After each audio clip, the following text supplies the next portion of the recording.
Just అట్లా చూస్తున్నాం అంటే బ్యాక్గ్రౌండ్ స్కోర్లు వేసుకోవడానికి వాటికి ఉండాలి కదా అని ఒకటి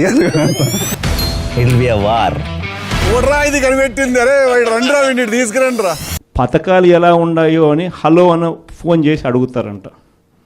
పథకాలు ఉంటే కదా నువ్వు హలో అని చెప్తే అవతలోడు హలో అని చెప్పి మళ్ళీ చెప్పేదానికి.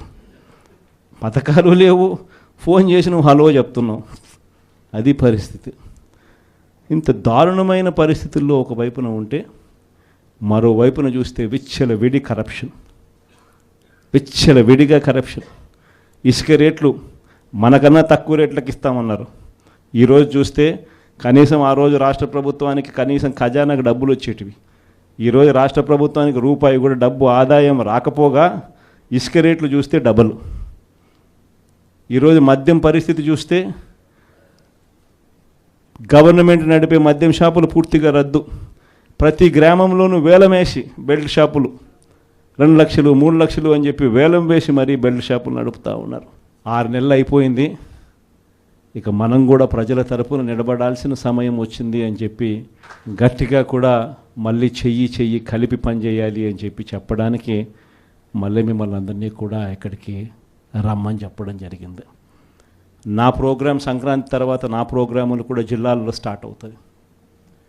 నేను కూడా సంక్రాంతి అయిపోయిన తర్వాత జనవరి 3వ వారం నుంచి జనవరి చివరిలోనో జనవరి 3వ వారం నుంచో నా ప్రోగ్రాములు కూడా జిల్లాల్లో స్టార్ట్ అవుతాయి.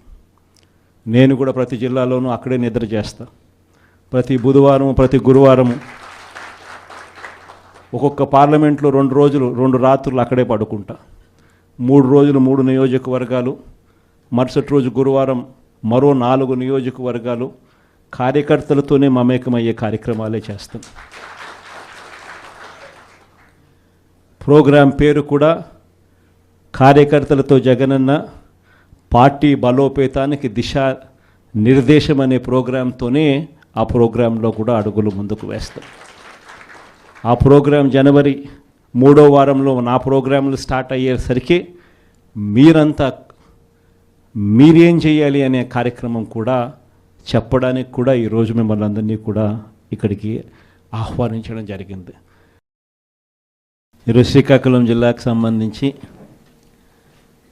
జెడ్పీటీసీలను, ఎంపీపీలను, మున్సిపల్ చైర్పర్సన్లను అందరినీ కూడా ఇక్కడికి ఆహ్వానించడానికి, మీతో కాస్త టైం గడపడానికి ప్రధానమైన కారణం ఏమిటి అనేది కొద్ది గొప్ప మీ అందరికీ కూడా అవగాహన ఉంటుంది అనుకుంటా.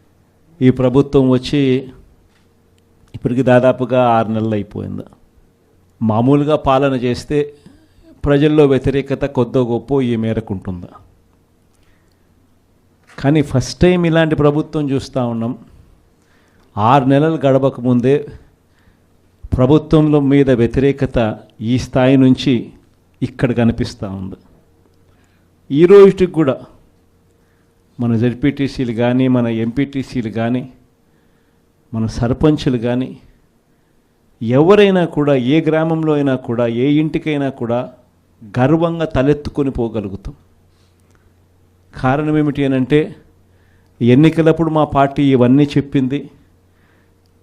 తూచా తప్పకుండా ప్రతిదీ కూడా చేసి చూపించిన ప్రభుత్వం మాది అని చెప్పి సగర్వంగా తలెత్తుకొని చెప్పుకునే పరిస్థితి ఏ ప్రభుత్వానికైనా ఉంది అని అంటే అది ఒక వైఎస్ఆర్సీపీ ప్రభుత్వమే అని చెప్పి కూడా గర్వంగా చెప్పగలుగుతాం.